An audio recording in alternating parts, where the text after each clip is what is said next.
Think about what you spent at the grocery store last week.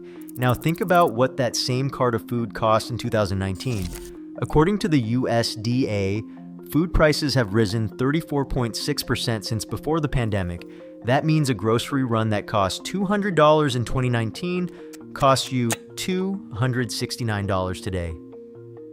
Same items, same store, same cart, just $69 more every single time. American households now spend an average of $681 a month on groceries. That's over $8,000 a year for food you cook yourself at home. And when you ask why, you get the same answers every time. Supply chain disruptions, the war in Ukraine, bird flu, inflation, all of those things are real. But none of them explain what actually happened to your grocery bill. Because while you were paying more, the companies selling you food were having the best years in their history. This video is about how that's possible and why it's probably going to keep happening. Here's the basic problem with the official explanation. If food prices rose because of genuine cost pressures, like war, supply chains, or inflation, then you'd expect grocery companies to be squeezed too. Their costs go up, they pass it on to you, and everyone suffers together. That's not what the data shows. From mid-2020 to mid-2022, corporate profits across the United States rose 75%, 5 times faster than inflation during the same period. According to the Federal Reserve Bank of Kansas City, corporate profits accounted for nearly 60% of inflation in 2021. Not supply chains, not wages. Profits. The grocery sector specifically, Walmart saw its net income increase nearly 96% between 2019 and 2024, while revenue grew 66%. Costco's profit margins expanded year after year throughout the same period. But the number that makes everything else irrelevant is this one.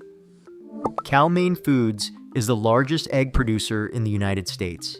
It controls roughly 20% of the entire American egg market. In the quarter ending February 2023, right when egg prices were at their peak and Americans were paying nearly $5 for a dozen eggs, Cal-Maine reported a profit increase of 718%, not 71.8%. 718%. Net income went from $39.5 million to $323.2 million in a single quarter. Here is the detail that turns a statistic into a story. Cal-Maine reported that none of its egg-laying hens had tested positive for avian flu. The disease that was cited as the reason eggs were unaffordable had not touched their facilities. Their competition was being wiped out by the outbreak. Cal-Maine had full supply, and instead of holding prices steady or modestly adjusting, they charged whatever the market allowed. Senators called it price gouging. Cal-Maine called it favorable market conditions. The Department of Justice opened an antitrust investigation. Cal-Maine used the profits to acquire competitors and expand its market share. In August 2024, Kroger, the largest traditional grocery chain in America, went to trial. The Federal Trade Commission was trying to block its proposed $24.6 billion acquisition of Albertsons, which would have created the largest supermarket merger in United States history. During that trial, things came out under oath that almost never come out.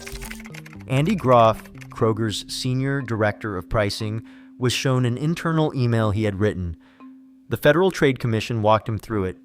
The email documented that Kroger had raised prices on milk and eggs above the actual rate of inflation, not to cover costs, but because they could. Groff confirmed it on the stand. Kroger's pricing strategy, revealed through internal documents and testimony, worked like this. They used Walmart as their floor, the lowest they would go, and Albertsons as their ceiling, the highest they could charge without losing customers. When egg wholesale prices dropped after the 2022 spike, Kroger kept retail prices elevated as long as Albertsons was not cutting theirs. They only dropped prices when their direct competitor moved first. Two grocery giants were coordinating their pricing ceilings off each other. Neither one flinched first. Both collected the difference. The internal messages were even more direct. After news of the merger leaked, an Albertsons vice president wrote internally, "You are basically creating a monopoly in grocery." The company's HR director texted a division president, "It's all about pricing and competition, and we all know prices will not go down." These were not concerned consumers. These were executives at the company being acquired, writing to each other about what would happen after the deal closed. A federal judge blocked the merger in December 2024. It did not matter to prices because by then, the elevated price structure was already locked in. The food cost more. It was still costing more, and the system that produced that outcome was still fully intact. To understand why grocery prices are so sticky, you need to understand how consolidated the food system actually is. 4 companies, Walmart, Costco, Kroger, and Ahold, control over 70% of grocery sales in most major American cities. That is not 70% nationally in aggregate. It means 70% in the specific city where you live. Go further up the supply chain, and it gets more extreme. 2 cereal manufacturers, Kellogg's and General Mills, control nearly 60% of the cereal market. 4 companies control 85% of the beef processing industry. JBS, Tyson, Cargill, and National Beef are the 4 companies your steak passes through before it reaches the shelf, regardless of which store you buy it from. 4 companies control 75% of pork processing. 1 company, Cal-Maine, controls 20% of egg production, and it has acquired at least 25 competitors over the decades to get there. This structure matters because of what it means for pricing power. In a genuinely competitive market, if one company raises prices, a competitor holds steady and takes their customers. That pressure is what keeps prices honest. But when 4 companies control 85% of beef processing, there is no real alternative to route around. Ranchers cannot take their cattle elsewhere because the same 4 companies dominate. And when retail grocery is also concentrated, when 70% of your city's options are owned by a handful of chains, there is no one left to apply price pressure at the other end either. The food industry understood this. That is why beef producers have faced multiple antitrust lawsuits. JBS paid over $200 million in settlements tied to price-fixing claims. Tyson faced similar accusations. Cal-Maine was found liable in 2023 for colluding to reduce egg supply and inflate prices. That scheme ran from 2004 to 2008, and the lawsuit was brought by Kraft Foods and other large manufacturers who were also being squeezed. These are not isolated incidents. They are the pattern of behavior that consolidated markets produce when the people running them realize that nobody can stop them. Even if you've been paying attention to food prices, there's a version of this that you probably haven't fully accounted for. It's called shrinkflation. The idea is simple. Instead of raising the price of a product, which customers notice immediately, a manufacturer reduces the size of the product while keeping the price the same or reducing it slightly. The per unit cost goes up. The psychological cost of the purchase stays flat. Most people don't notice. Shrinkflation isn't new, but it accelerated dramatically after 2022. One study found it affected 33% of grocery items.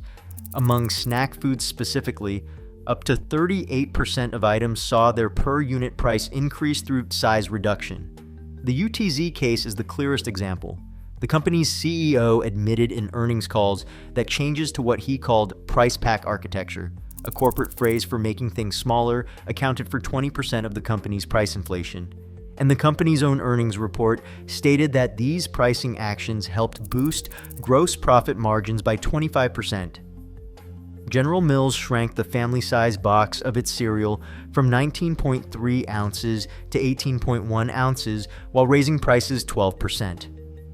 When asked, a spokesperson said the smaller box allowed for more efficient truck loading. The company paid a dividend increase of 18% the same year. Charmin toilet paper was reduced in 2020, 2022, and 2023. Each time, the number of sheets per roll dropped while the price stayed flat or rose. Procter & Gamble, Charmin's parent company, reported net income of nearly $16 billion in 2025. The key thing to understand about shrinkflation is that it is specifically designed to be invisible. A price increase shows up on the receipt. A package that's 1.2 ounces lighter does not. Manufacturers know this. They employ psychologists and behavioral economists who have studied exactly how much product can be removed before customers notice and switch brands. They operate right at that threshold, and sometimes past it. Here's the thing about the official inflation narrative that gets glossed over. The supply chain disruptions eased. The war in Ukraine continued, but the acute commodity shock faded. Wholesale food prices started coming down in 2023. Input costs for most categories peaked and retreated, but retail prices did not follow. Economists call this greedflation, and others call it sticky prices. The mechanism is the same either way. Companies raised prices during a period of genuine disruption, then discovered that consumers, exhausted from 2 years of economic chaos, had stopped fighting back. They had adjusted their sense of what things cost. The higher prices became the new normal. USDA data confirms it. In 2022, food at home prices rose 11.4%, the highest rate since 1979. In 2023, they rose 5%. In 2024, they rose 1.2%. The rate of increase slowed, but the prices themselves never reversed. Every dollar of price increase that was passed through during the pandemic years was simply kept. Meanwhile, the 10 largest grocery and restaurant companies returned or pledged to return more than $77 billion to shareholders between 2020 and 2024 through stock buybacks and dividends. That money came from somewhere. It came from the gap between what things actually cost to produce and what you paid for them at the register. Let's put a lifetime number on this. The average American household now spends $681 a month on groceries. That is $8,172 a year. In 2019, before the pandemic price surge, that same household would have spent roughly $496 a month, in today's equivalent, about $5,952 a year. The difference is $2,220 a year, every year. Permanently. Not because food got more nutritious or more convenient or more sustainably produced, just because the companies selling it decided to keep prices where they landed and nobody made them bring it back down. Over a decade, that is $22,000. Over a 40-year adult life, it is nearly $90,000. 90% of American adults who told pollsters they are concerned about grocery costs are not wrong. Families spending 32% of their after-tax income on food are not bad at math. The system actually does cost more than it used to, and the difference is sitting in the quarterly earnings of companies that had the best years in their history during the worst economic period most Americans have lived through. The grocery bill went up because input costs went up, and then stayed up because the companies discovered they did not have to bring it back down. They could keep it because 4 companies control most of the beef market, 2 companies control most of the cereal market, 1 company controls 1/5 of the egg market, and the 4 largest grocery chains control the city where you shop. The supply chain excuse had enough truth in it to be credible, but the profits were too large and too consistent for the story to be just that. That 718% profit increase while families were rationing eggs is recorded in an SEC filing, available to anyone who wants to look. Now you have seen it.